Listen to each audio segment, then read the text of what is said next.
तो कैसे हैं आप लोग। मैं आपके लिए फिर से लेके आ गया हूँ weekly news update automobile market को लेके। तो सबसे पहली न्यूज जो आ रही है वो है फरारी की तरफ से। फरारी की 849 टेस्टरोसा लॉन्च कर दी गई है 10.37 करोड़ में, और ये आपको एक 4 लीटर के ट्विन टर्बोचार्ज हाइब्रिड इंजन के साथ देखने को मिल जाएगी। इसमें आपको 1050 हॉर्स पावर की पावर फिगर्स देखने को मिलती है विद 330 किलोमीटर पर आवर की टॉप स्पीड के साथ। और जो अगली न्यूज है वो हुंडई की तरफ से है। हुंडई की आयोनिक 3 को वो अप्रैल में इसी साल रिवील कर देंगे और इसमें आपको 628 किलोमीटर की क्लेम रेंज मिलेगी। प्लस जो अगली खबर है वो कैफे 3 नॉर्म्स को लेके है। तो अभी तक गवर्नमेंट ने क्या करा था कैफे 3 नॉर्म्स में कि छोटी गाड़ियों को जो था एक CO2 कंसेशन दे रहे थे, वो 3 ग्राम्स पर किलोमीटर का, जो जिसकी कुछ वो थी रिक्वायरमेंट्स की गाड़ी जो है सब 4 मीटर होनी चाहिए, प्लस जो गाड़ी का वजन है वो 900 किलोग्राम से कम होना चाहिए। तो इसका जो बेनिफिट था प्रीडोमिनेटली मारुति को मिल रहा था। तो ये देखते हुए बाकी ब्रांड्स जो थे इस पे प्रोटेस्ट कर रहे थे। तो अब गवर्नमेंट ने क्या किया है, ये क्लॉज हटा दिया है कैफे 3 नॉर्म्स में से।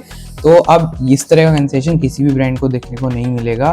प्लस इससे क्या होगा कि अब कंपनियों को गाड़ियों को ज़्यादा फ्यूल एफिशिएंट बनाना पड़ेगा, प्लस उनको हो सकता है इसमें कैटालिटिक कन्वर्टर पेट्रोल गाड़ियों में भी लगा के देना पड़े।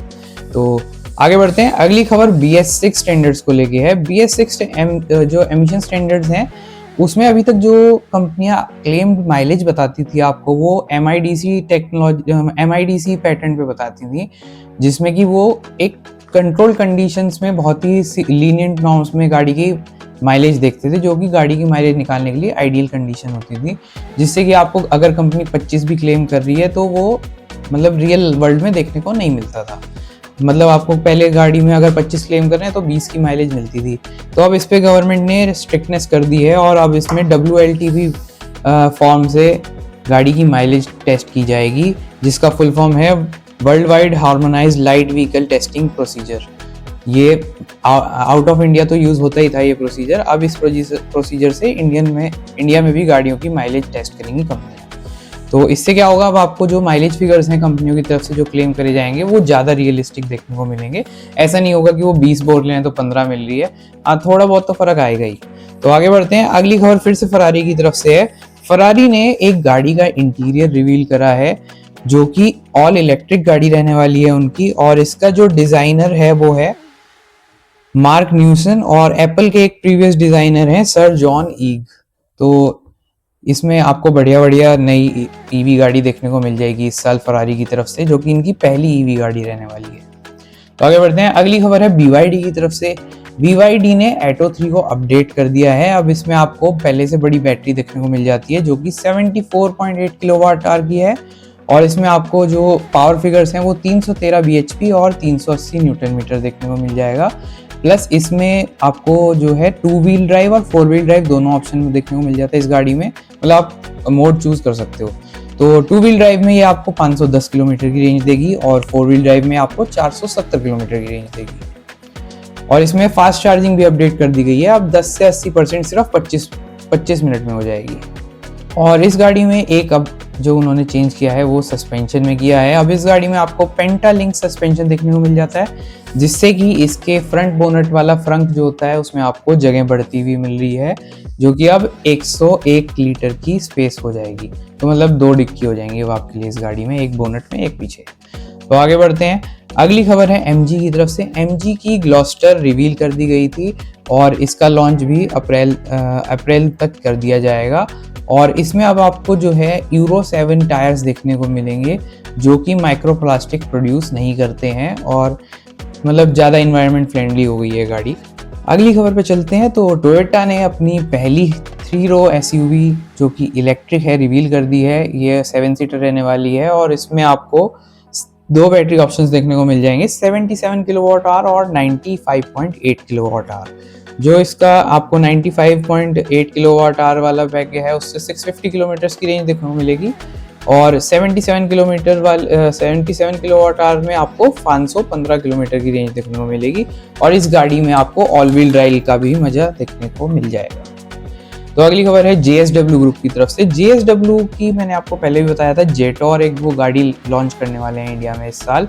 ये डिले हो गई है ड्यू टू गवर्नमेंट रेस्ट्रिक्शंस, जो कि चाइनीज़ इम्पोर्ट्स पे लगी हुई है, तो इसमें थोड़ा टाइम उनको ज़्यादा लग रहा है। तो हो सकता है इस साल ना आके भी अगले साल भी आए, तो अभी कुछ इस पर कंफर्मेशन नहीं है कितना डिले है, लेकिन डिले हो गई है। तो आगे बढ़ते हैं। मारुति की विक्टोरिस पे भारी भरकम डिस्काउंट चल रहा है। बिल्कुल नई गाड़ी, अच्छी खासी बिक भी रही है, उसके बावजूद डिस्काउंट है। और ये 2025 वाले मॉडल्स पे ही नहीं, नए मॉडल्स पे भी डिस्काउंट चल रहा है। तो आपको विक्टोरिस में स्ट्रॉन्ग हाइब्रिड पे 2 लाख का डिस्काउंट है, और पेट्रोल पे आपको 1,25,000 का डिस्काउंट है, और पेट्रोल प्लस सीएनजी पे 85,000 का डिस्काउंट है। तो वह स्टील डील है, जल्दी जाओ और विक्टोरिस बुक कराओ जिन्हें जिन्हें लेनी है। तो आगे बढ़ते हैं। ARAI जो माइलेज टेस्ट करते हैं गाड़ियों का, उन्होंने 40 करोड़ इन्वेस्ट करके एक फैसिलिटी डेवलप करी है जहाँ पे वो ADAS को टेस्ट करा करेंगे आगे से। अभी तक क्या हो रहा था कि ADAS एक फीचर, मतलब सेलिंग पॉइंट बना हुआ है गाड़ियों का कि ADAS है तो भाई बहुत फ्यूचरिस्टिक गाड़ी हो गई, लेकिन ADAS रियल लाइफ में कैसा परफॉर्म करता है ये कोई भी टेस्ट नहीं कर रहा था। तो अब ARAI इसको टेस्ट करके आपको बताएगा किस गाड़ी का ADAS कितना अच्छा है। तो इट्स अच्छी बात है, लोगों को सेफ्टी के लिए और ज़्यादा इंफॉर्मेशन मिल जाएगी गाड़ी को डिसाइड करने में। तो आगे बढ़ते हैं। अगली खबर है ग्लोबल सेल्स को लेके। तो ग्लोबल सेल्स जो इलेक्ट्रिक गाड़ियों की है वो 3% से घट गई है। जहाँ पे लोग इलेक्ट्रिक गाड़ियों की तरफ ज़्यादा मूव कर रहे हैं, उसके बावजूद इनकी ग्लोबल सेल्स में जो है डिक्लाइन आया है। हो सकता है क्योंकि यूएस ने इलेक्ट्रिक गाड़ियों पे जो थी अपनी इंसेंटिव्स वो देना बंद कर दिया है, और चाइनीज़ मार्केट में भी नए नॉर्म्स आ गए हैं इलेक्ट्रिक गाड़ियों को लेके, इस वजह से इनकी सेल में कुछ इम्पैक्ट पड़ा है। ये जनवरी की बात कर रहा हूँ मैं, जनवरी 2026। तो आगे बढ़ते हैं। अगली खबर है महिंद्रा की तरफ से। महिंद्रा ने एक ऊडो नाम से इलेक्ट्रिक ऑटो लॉन्च किया है, जिसमें 11 किलोवाट आवर की बैटरी देखने को मिल जाती है, 10 किलोवाट आवर की उसमें पावर है, और 52 न्यूटन मीटर का इसमें टॉर्क मिल जाता है। ये 3,84,000 से लेके 3.59 लाख के इंट्रोडक्टरी प्राइस पे आता है। इस पे अभी एक यू डे नेक्स्ट स्कीम चल रही है, जिसमें 20 लाख का एक्सीडेंटल कवर वो गाड़ी के साथ ही आपको इंक्लूडेड मिलेगा इस ऑटो में। तो कोई अगर कमर्शियल पर्पस के लिए कोई इलेक्ट्रिक ऑटो कंसिडर कर सकता था, तो उसके लिए ये अच्छा ऑप्शन हो सकता है। तो आगे बढ़ते हैं। रेनॉल्ट डस्टर अब डीलरशिप्स पे पहुंचने लगी है। कोयम्बटूर के एक डीलर पे ये आज के तारीख में अवेलेबल हो जाएगी, और वहाँ पे लोगों को देखने के लिए डिस्प्ले में अवेलेबल है। तो कोई अगर कोयम्बटूर रहता है तो वहाँ की डीलरशिप्स पे डस्टर पहुँच रही है। तो आगे बढ़ते हैं। मारुति ई विटारा के प्राइस रिवील हो गए हैं। मारुति ई विटारा जो है 24,79,000 रुपये में आपको देखने को मिल जाती है, 24,79,000। तो मतलब ऑलमोस्ट 25 लाख की है ये गाड़ी। इसका एक ही वेरिएंट आएगा जो कि अल्फा नाम का रहने वाला है। तो आगे बढ़ते हैं। रेनॉल्ट क्विड का फेसलिफ्ट जो है कैमोफ्लाज में स्पॉट किया गया है टेस्टिंग के दौरान। इस साल क्विड का भी लॉन्च होना है, लेकिन हो सकता है डिले भी हो जाए, क्योंकि BS7 नॉर्म्स और कैफे 3 नॉर्म्स की जो बात चल रही है उसमें क्विड के ऊपर मतलब संशय वाली बात है। तो आगे बढ़ते हैं। महिंद्रा ने दिल्ली NCR में एक door to door service start करी है इलेक्ट्रिक गाड़ियों के लिए। तो अगर आपके पास महिंद्रा की इलेक्ट्रिक गाड़ी है तो दिल्ली NCR में अब आपको आपके घर पे ही सर्विस प्रोवाइड की जाएगी। मारुति सुजुकी ने ग्लोबल मार्केट में एक गाड़ी रिवील करी है जिसका नाम है एक्रॉस, और ये टोयोटा RAV4 की एक गाड़ी आती है टोयोटा की, जो कि इंटरनेशनली बहुत बड़ी हिट है। ये उसका रीबैज वर्जन है, और ये भी एक हाइब्रिड गाड़ी है। ये अभी इंडिया में आने का इसका कोई न्यूज़ नहीं है, लेकिन अगर ये इंडिया में आती है तो ये बहुत बढ़िया ऑप्शन हो सकता है हाइब्रिड में। तो आगे बढ़ते हैं। क्रेटा को स्पॉट किया गया है टेस्ट करते हुए, क्रेटा फेसलिफ्ट को 19 इंच के अलॉय व्हील्स के साथ। 19 इंच के अलॉय व्हील्स दे रहे हैं वो क्रेटा में अब। तो जिनको बड़े बड़े अलॉय व्हील्स का शौक है भाई, तो क्रेटा में आने वाले हैं, तो you can watch for that. तो अगली जो खबर आ रही है वो टाटा ग्रुप की तरफ से आ रही है। टाटा और स्टेलेंटिस ने एक MOU साइन किया है गाड़ियों की मैन्युफैक्चरिंग को लेके।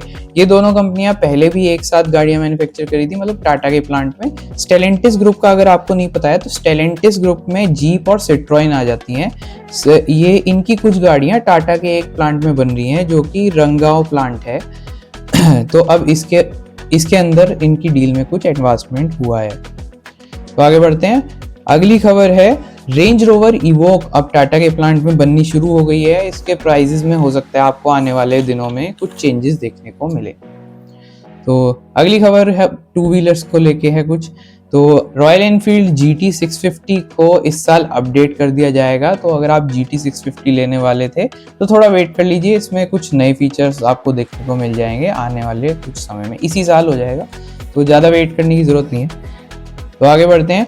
डुकाटी फॉर्मूला 73 लिमिटेड एडिशन को रिवील कर दिया गया है। इसकी सिर्फ 873 यूनिट्स बनाई जाएंगी और इसमें आपको 803 सीसी का इंजन देखने को मिल जाता है जो कि 73 bhp और 65 न्यूटन मीटर टॉर्क बनाता है। वेस्पा ऑफिसिनिया 8 को लॉन्च कर दिया गया है 1.34 लाख रुपीस में। ये एक स्पेशल एडिशन स्कूटर है।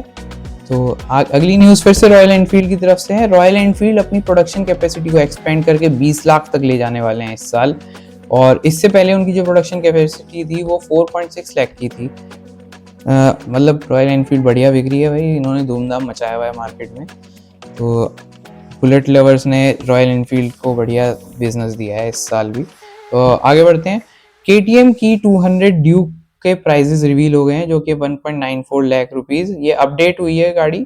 इसमें अब आपको पहले से बड़े डिस्क ब्रेक देखने को मिल जाते हैं और हल्के अलॉय व्हील्स देखने को मिलते हैं, तो आपको पहले से बेटर परफॉर्मेंस देखने को मिलेगी। हालांकि ज़्यादा फर्क नहीं होगा, अलॉय व्हील्स ही थोड़े लाइट करे हैं। तो आगे बढ़ जाते हैं। तो ड्यूक 790 में भी कुछ अपडेट्स किए गए हैं, ऐसे ही अलॉय व्हील वगैरह में अपडेट्स हैं और थोड़ा बहुत डिज़ाइन में अपडेट्स हैं। तो आगे बढ़ते हैं।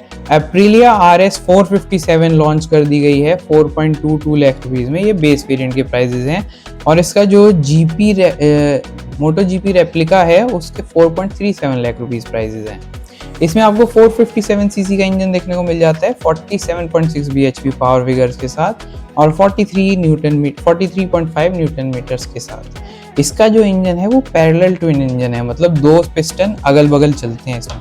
तो ये एक बढ़िया बात है इस बाइक के लिए। आपको बहुत स्मूथ राइड देखने को मिल जाएगा, इसमें वाइब्रेशंस नहीं होंगे, क्योंकि इनलाइन इंजन्स में जो कि इवन नंबर्स में होता है उन पे वाइब्रेशन कम देखने को मिलता है। तो ये था वीडियो गाइज इस हफ्ते के न्यूज़ ऑटोमोबाइल न्यूज़ अपडेट्स को लेके।